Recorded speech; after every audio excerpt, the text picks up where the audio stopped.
नांदेडमध्ये पोलीस आणि नागरिकांमध्ये तणाव निर्माण झाला। अतिक्रमण कारवाई दरम्यान पोलीस आणि नागरिक यांच्यात वाद झाला।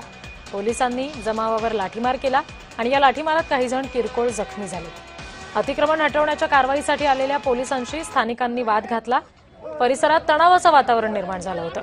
नांदेडमधली ही दृश्य आपण बघतोय।